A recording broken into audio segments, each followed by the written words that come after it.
नमस्कार। Hindi learning channel पर आपका स्वागत है।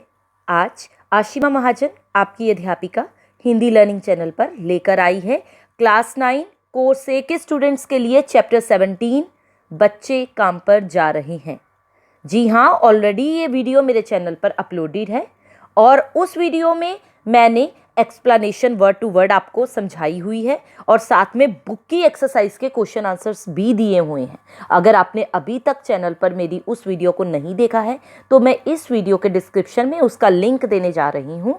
आप ज़रूर देखिएगा। आपकी सारी बुक एक्सरसाइज के क्वेश्चन बहुत ही ईजी वे में मैंने आपको प्रोवाइड करवाए हैं। आज इस वीडियो में मैं बात करने जा रही हूँ कुछ ऐसे क्वेश्चन आंसर की जो आपने ऑलरेडी कविता पढ़ ली है, लेकिन जब आपको हेर फेर करके क्वेश्चन आंसर पूछे जाते हैं तो मैंने कुछ ऐसे 10 प्रश्न आपके सामने रखे हैं। अगर आपको क्वेश्चन टेढ़ा करके पूछा जाए तो उसका आंसर आपको कैसे देना है। ठीक है बच्चों, क्वेश्चन वही होते हैं, कविता एक बार पढ़नी होती है, क्वेश्चन वही होते हैं, लेकिन बच्चे हमारे कंफ्यूज हो जाते हैं कि इसमें हमें क्या लिखना है, क्योंकि ये सेकंड टर्म में आने वाला है। क्योंकि फर्स्ट टर्म आपकी कंप्लीट हो चुकी है तो टर्म 2 में आने वाला है ये चैप्टर। तो ध्यान से क्वेश्चन आंसर ज़रा समझिएगा, पढ़िएगा और नोट डाउन कर लीजिएगा। अगर आपको लगे कि हमें ये चीज़ समझ में नहीं आई है तो कमेंट बॉक्स में बेझिझक आप लिख सकते हैं। ओके, वीडियो मिलने पर लाइक ज़रूर दीजिएगा, दोस्तों के साथ ज़्यादा से ज़्यादा शेयर ज़रूर कीजिएगा। चलिए फटाफट से शुरू करती हूँ। क्लास 10 की प्लेलिस्ट भी मैं भी बच्चों आपको इस वीडियो के डिस्क्रिप्शन में देने जा रही हूँ। अगर आप क्लास 9 के बाद क्लास 10 में जब आएंगे तो आपको इधर उधर जाने की आवश्यकता नहीं है। सीधा हिंदी लर्निंग चैनल पर आपको पूरे कोर्स की जो प्लेलिस्ट है वो देने जा रही हूँ, यानी कि ग्रामर से लेके आपका हर एक चैप्टर हिंदी लर्निंग चैनल पर अपलोडेड है। बस आप पढ़िए, ध्यान से पढ़िए, आपको पढ़ने की ज़रूरत है। और अगर कुछ समझ में नहीं आता तो बेझिझक कमेंट बॉक्स में लिख दीजिए, मैं उसको और आसान तरीके से समझाने की कोशिश करूँगी। ठीक है, तो पहला क्वेश्चन है बच्चों, आपको जैसे कि पता ही है कि ये कविता राजेश जोशी जी की रचना है और इस कविता के माध्यम से कवि ने बच्चों से अपना बचपन छिन जाने को लेकर बड़ा भावनात्मक तरीके से प्रस्तुत किया। इस कविता को कवि जो है वो सामाजिक व्यवस्था या आर्थिक व्यवस्था पर व्यंग कसते हुए कहते हैं कि ऐसी व्यवस्था किस काम की जिसमें बच्चे खेल, शिक्षा और जीवन की उमंग से वंचित रह गए हैं। तो आइए फटाफट से शुरू करती हूँ। आपकी कविता की लाइन है बच्चों, कोहरे से ढकी सड़क पर बच्चे काम पर जा रहे हैं सुबह सुबह, है ना। बच्चे काम पर जा रहे हैं, हमारे समय की सबसे भयानक पंक्ति है ये। अब कोई अगर आपसे पूछता है कोहरे से ढकी सड़क पर, ढकी वर्ड में अगर आपसे कोई पूछ ले प्रत्यय क्या है ढकी में, तो आप बताइए ढकी में मूल शब्द क्या है। तो ढकी में मूल शब्द होगा आपका ढक और प्रत्यय हो जाएगा ई। इसी तरह लिखता वर्ड है, लिखता में अगर कोई आपसे पूछे कि आपका मूल शब्द क्या है तो लिख हो गया आपका मूल शब्द और ता हो गया आपका प्रत्यय।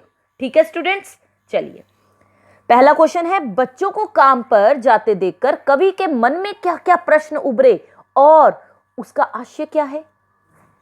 तो बच्चों को काम पे जाते देखकर कवि के मन में बार बार बच्चों यही प्रश्न उभर रहे हैं कि इन बच्चों के काम आने वाली गेंदें, रंग बिरंगी किताबें, खिलौने, स्कूल, मैदान, बगीचे और खुले आंगन कहाँ नष्ट हो गए। इन्हें ये खेलकूद के अवसर क्यों नहीं मिलते। दूसरा प्रश्न है, बच्चे किन चीजों का उपयोग नहीं कर पा रहे हैं। तो बच्चे खिलौनों का, रंगीन पुस्तकों का, खेलने के लिए पार्क, मैदान, पढ़ने के लिए स्कूल, मदरसों का इनका उपयोग नहीं कर पा रहे हैं। ठीक है, काम पर जाने वाले बच्चे किन सुविधाओं से वंचित है। बच्चों, काम पर जाने वाले बच्चे सुविधा और मनोरंजन के उपकरणों से वंचित हैं क्योंकि उनके माँ बाप गरीब हैं, उनके पास पेट भरने के लिए तो रोटी नहीं है, तो खेल खिलौने लाने के लिए पैसे कहाँ से आएंगे। इसलिए उनके बच्चे खेलते नहीं हैं, बल्कि क्या करते हैं, सुबह सुबह कोहरे से भरी ठंड में काम करने के लिए निकल पड़ते हैं।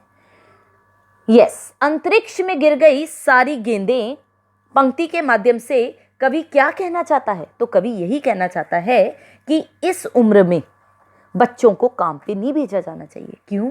क्योंकि ये तो उनके खेलने कूदने के दिन है ना। अब देखिए, कोई आपसे पूछे सारी रंग बिरंगी किताबों को क्या काले पहाड़ के नीचे दब गए हैं सारे खिलौने, इसमें कौन सा अलंकार है? जी हाँ, अनुप्रास अलंकार। सारी रंग बिरंगी किताबों को, ग रंग का, बिरंगी का भी ग आ रहा है ना। तो क्या काले पहाड़ के नीचे दब गए हैं सारे खिलौने, तो यहां पे कौन सा है बच्चे? अनुप्रास अलंकार। ओके, चलिए आगे। बच्चे काम पर जा रहे हैं, कविता का अर्थ अपने शब्दों में व्यक्त करना है आपको। तो बच्चे काम पर जा रहे हैं कवि राजेश जोशी जी की रचना है, और कवि कविता के माध्यम से दुनिया के सामने बाल मजदूरी के भयानक विषय को रखना चाहता है। कवि उन बच्चों के लिए कुछ करने के लिए दूसरों को प्रेरित करना चाहता है जो बाल मजदूरी का शिकार हो रहे हैं। और आज के भौतिकवादी युग में मानव मानव से दूर तो हुआ ही है, पर साथ ही उसने बच्चों के बचपन को भी छीन लिया है। घर की आर्थिक स्थिति, इकोनॉमिक कंडीशन कैसी होती है आपको पता ही है। कई घरों की इकोनॉमिक कंडीशन पिछले 2 सालों से बिगड़ी हुई है। बच्चे स्कूल नहीं आ पा रहे पढ़ने के लिए क्योंकि फीस देने के लिए पैसे नहीं है। घर की आर्थिक स्थिति ने बच्चों को खेलकूद और शिक्षा से दूर कर दिया है। सर्दियों के कोहरे में बच्चे स्कूल और खेलने का मैदान छोड़कर काम के लिए जा रहे हैं, जो आज के समय के लिए सबसे भयानक बात है। और बच्चों के खेल खिलौने, पुस्तकें नष्ट हो गई हैं, तभी तो बच्चे काम के लिए जा रहे हैं। अगर वास्तव में ऐसा ही है तो दुनिया तो अधूरी हो जाएगी ना, क्योंकि ये खेल खिलौने बच्चों के लिए बने हैं और दुनिया का अस्तित्व जो है वो बच्चों के स्वाभाविक स्व के साथ आ की मात्रा भी आनी थी, स्वाभाविक बचपन को दिखाता है। बच्चों का काम पे जाना बहुत भयानक बात है, इसलिए इसे हमें क्या करना चाहिए? रोकना चाहिए। चलिए नेक्स्ट क्वेश्चन की तरफ आगे बढ़ती हूं। कवि के लिए बच्चों का काम पे जाना चिंता का विषय क्यों बन गया है? तो कवि के लिए बच्चों का काम पे जाना चिंता का विषय इसलिए बन गया बच्चों, क्योंकि छोटे छोटे बच्चों की गेंदें, खिलौने, रंग बिरंगी पुस्तकें, ये सब पहले की तरह, लेकिन उन सबको छोड़ के उन्हें काम के लिए जाना पड़ रहा है। वो असमय ही अपना बचपन खो बैठे हैं, यानी कि समय से पहले ही अपना बचपन खो बैठे हैं। बच्चे काम पर जा रहे हैं, इससे किस तरह का प्रश्न उठ खड़ा होता है? जी हाँ, बच्चों का बचपन पढ़ने लिखने और खेलने कूदने के लिए होता है। ये मस्ती भरा जीवन होता है, बेफिक्री भरा जीवन, जिसमें किसी को किसी की कोई चिंता नहीं है। तो ऐसे में प्रतिकूल परिस्थितियों में उन्हें काम पे रोजी रोटी कमाने के लिए जाना पड़ रहा है। ये देखकर एक भयानक प्रश्न उठ खड़ा होता है। इससे बच्चों की खुशियां छिन जाती हैं और जीवन जो है वो अंधकारपूर्ण हो जाता है। बच्चे काम पर कहां से होकर जा रहे हैं? तो आपको पता ही है, सवेरे सवेरे कड़कड़ाती सर्दी का सामना करते हुए कोहरे से ढकी सड़क पर से जा रहे हैं। बच्चे काम पर जा रहे हैं। कविता में कवि ने समाज को क्या संदेश दिया है बच्चों? तो कवि कविता के माध्यम से समाज को जगाने का प्रयत्न कर रहा है। इस कविता में कवि ने बच्चों को काम पर जाने की समस्या को प्रमुखता से उभारा है और प्रश्न किया है कि ऐसे कौन से कारण है भाई जिनके कारण बच्चों को काम पे जाना पड़ रहा है। समाज के लोग ये सब देखकर भी चुप है। कवि ऐसे संवेदन शून्य समाज पर व्यंग्य करता है। समाज के लोग बाल मजदूरी को देखकर चिंतित नहीं होते, वे इसे सामान्य बात कहकर टाल देते हैं। कवि ने इस भाव शून्यता को भयानक कहा है। आपका लास्ट क्वेश्चन है क्वेश्चन नंबर 10।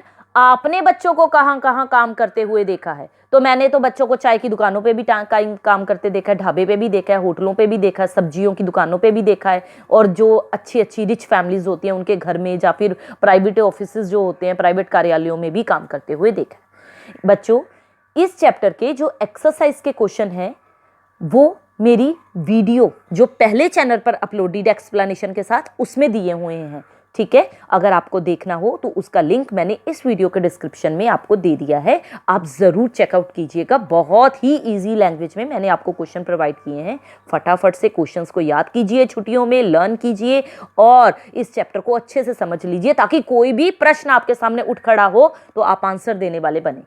ओके बच्चों, जल्दी मिलती हूँ आपको आपकी नई वीडियो के साथ। Till then, good bye.